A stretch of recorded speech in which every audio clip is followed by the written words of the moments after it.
Hey, what's up, everybody? It's Tim here. Sorry for late entry, but um, things have just been super crazy. But the reason why I'm doing this is Jeff over at Barry's Vinyl is celebrating a milestone. They want to have a little contest, and definitely want to show support and love to Jeff. He's got a great channel, and if I remember correctly, he supported me when I was running a contest last time. So it's only the right thing to do. But I love being able to share light on other channels. So the link down below, as I always do, please go check out Jeff. He's a metal guy. He's a hard rock guy. But he listens to a lot of different stuff. Anyway, what Jeff has asked is to talk about 5 concerts you've been to and show albums for the bands. I've tried to pull the tour when I could, but in some cases I couldn't. So, and I have CD and vinyl. So, um, Real Big Fish. I've actually seen them twice. Um, Ska band, popular in the '90s. I know ska doesn't always get a great rap, but that's fine. To each his own. But I absolutely love this band. They are a fun band live. They are very tongue in cheek. They have great covers of things that they have done and actually been very famous for over the years. This actually has one of my favorite songs on it, which everyone thinks is Sellout. But if you know this album by Real Big Fish, they have a song in here called She's Got a Girlfriend Now. And when my wife and I were much younger and much partier, we actually used to sing this at parties to each other. I mean, tongue in cheek, obviously, but um, you know, something fun to do when you're drunk. So, Real Big Fish, seen them twice. Oddly enough, both times I saw them live, which wasn't on the same tour. It was like a couple years apart.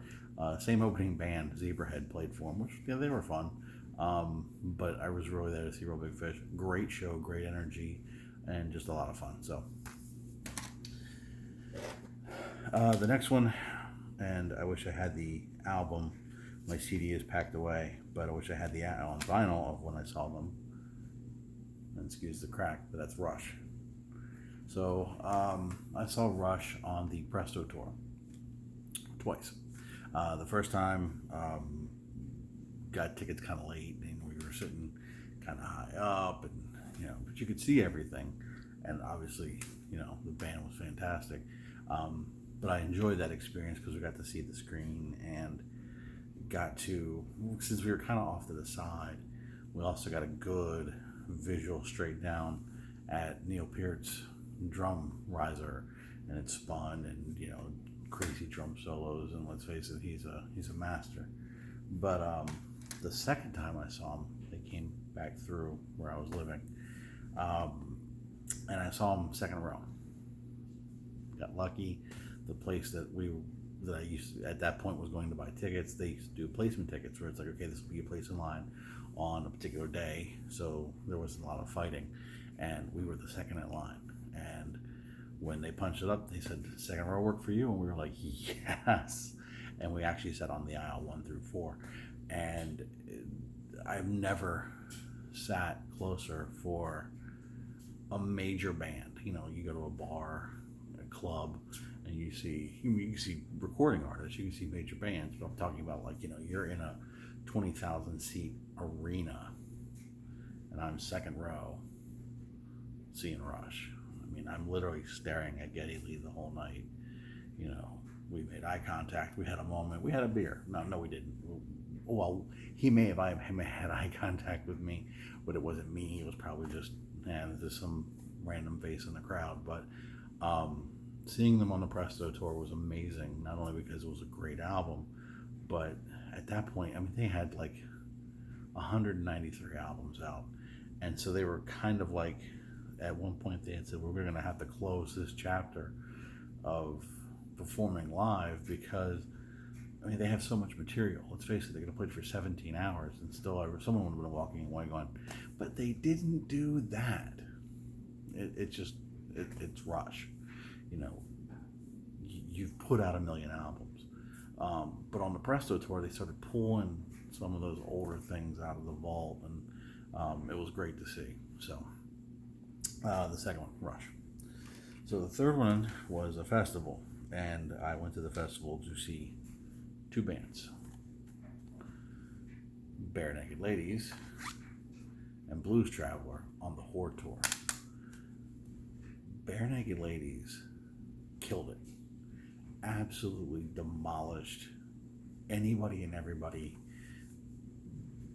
They were just so much fun. I'm a huge BNL fan. And at this point, they were just absolutely crescendoing. This was when Stephen Page was still with the band, and nothing against the current lineup of the band, but it doesn't work for me. Not that nothing wrong with Ed doing vocals 100% of the time, but Stephen Page to me is the singer for Barenaked Ladies, and there are certain songs that I would love to hear live again that they can't do because it's not Stephen Page singing. I understand that they'll never be. It is what it is. But I'm glad I got the chance to see them when they were a five-piece. Great energy, great improvisation, just a huge amount of fun. And then there's Blues Traveler. Blues Traveler is one of those bands that everybody knows run around. A lot of people know Hook. And that's about it. And that's a damn shame. John Popper, I mean, he's an amazing harmonica player. I mean, just incredible. I mean, if there was ever a Jimi Hendrix for harmonica, he'd be in the running. But he's got a great voice too. And what Blues Traveler did was played to their strengths of each other very, very well. I've never heard a Blues Traveler album I didn't like. I have a few on CD. I just happened to pull Straight On Till Morning. Fantastic album. A lot of people know Four. But, you know, if you like, and I get it, they're very 90s jam band, festival style music. But you gotta look past that. They're just an amazing group of talented musicians. And I really do think that they deserve a lot more love than they get, a lot more press than they get, and they're really worth a listen. So, the Horde Tour, I saw both BNL and Blues Traveler. So two more. Genesis. Now, I did see them on the Invisible Touch Tour, as well as the prior tour, Mama, and the following tour, We Can't Dance. So, Genesis was the first band I ever saw live. Like a real, you know, not going, oh, look, so-and-so is playing a concert at an amusement park, and you stay for 3 songs. This was the first real paying a ticket, going to arena, seeing, and that was the Mama tour. And after that, I was hooked. And I gotta admit, then I didn't know that much Genesis. They were, to me, they were still the more pop powerhouse. I knew some other songs, but it wasn't till after seeing them live that I really started to dig. So by this time, I was prepared, and I knew a lot more of their stuff. And I was more well versed in the Genesis library, and I really understood kind of a lot more of where they had come from, and really had learned a lot more of their roots. Not saying I will say this, I enjoyed this show more, even though at this point they had really turned into a hit-making powerhouse. I mean, you're looking at it, the first 4 songs, Invisible Touch, Tonight, Land of Confusion, In Too Deep, were all singles. This is an 8-song LP, and there were 5 singles off the album. So they were doing something right. Actually, what's funny though is my favorite 2 songs on here were not released as singles. Domino, absolutely, I love their epic songs, and The Brazilian, I just absolutely love that song. But they were just a phenomenal band live, and it was really entertaining to see Phil and Mike and Tony work together with their touring band and all the elements there, and just really present the Genesis brand well. So really enjoyed this one. I might rank the We Can't Dance tour a little higher because that was a stadium, like a football stadium tour, and they really killed it on that one. But this was still a great show and absolutely had a lot of fun and just a great time. So one more show, and again, it's a twofer because I'm going to talk about both artists. And I've talked about this show, seeing this band before, but we'll talk about them again. And that's Iron Maiden on the Somewhere in Time tour. It's actually called Somewhere on Tour. I saw them third, fourth night. It just absolutely blew me away. But who opened for them? Now, this wasn't the album, but this was the person. And that was Yngwie Malmsteen. So Yngwie Malmsteen at that point had Trilogy out. And I was familiar with it, you know, being a metal guy in the 80s and, you know, just kind of scooping everything up. So I was familiar with Trilogy, but live, he ripped that arena apart. Like, we were spent. We're like, Maiden's still got to come out. What the hell? Absolutely fantastic. It was just a mind-blowing show. Seeing him, yeah, and I get it that some people, Yngwie's not their cup of tea, and I can't, you know, I can't fault him for that. But he had an approach, he's still here, he has an approach of playing it like a classical piece.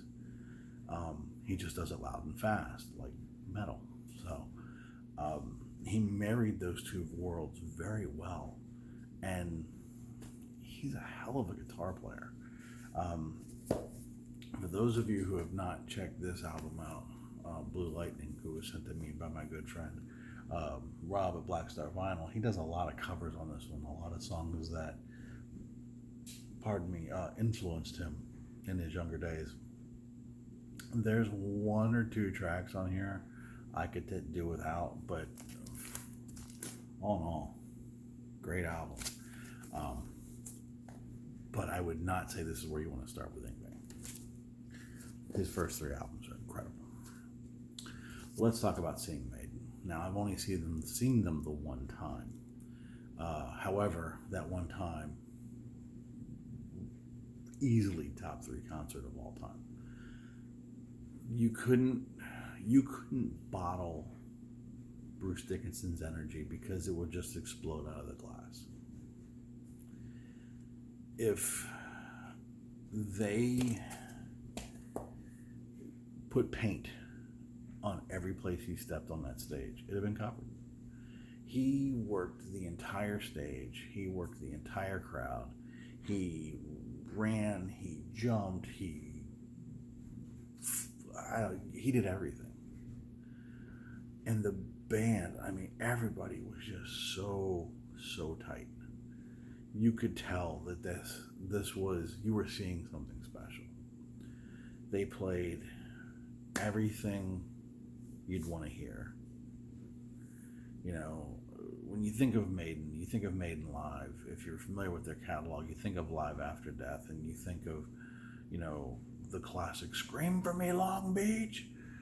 You know, it's tongue-in-cheek, but he did that. I mean, he did "Scream for Me, Landover," and, you know, of course, we obliged until we had no more voice. But, you know, seeing Eddie come to life and seeing the theatrics, that was a show. It wasn't just a bunch of guys on stage. It wasn't like egos. It was, we are a cohesive band that is really going to give you a performance. You know, the theatrics that Kiss and Alice Cooper had brought to that genre, coupled with some very intricate technical playing, that was mind-blowing. You couldn't help but get swept up in the energy that was in that room at a Maiden show. Anybody who's seen Maiden live, you'd probably say the same thing. It was one of the best shows you've ever seen. And to have that running of for 20 some odd years, it's a special band. Definitely a top 3 show. So that's it. Talked about some bands, talked about some things I've seen live. I could have pulled a bunch of stuff, but I want to kind of give you a little bit of a diversity. I wanted to kind of talk about some of the ones that stood out, and just some good times. So again, if you're not familiar with Jeff over at Various Vinyl, the link is below. Jeff, I know I'm under the gun, and I may actually even be late, and if I am, so be it. That's fine. That honestly means more to me to be able to support you and get you, help get your name out there and show you love and just participate. So that's fine. Anyway, hopefully everybody's doing well. Apologize that I've been kind of away the last couple of days, not watching or commenting. It's been crazy. I got updates to do, more contests, and so everybody stay tuned. Hopefully everybody's having a great mid-November. We actually had a fall in Florida. How crazy is that? The world is coming to an end. Anyway, take care, everybody. Talk soon. Peace.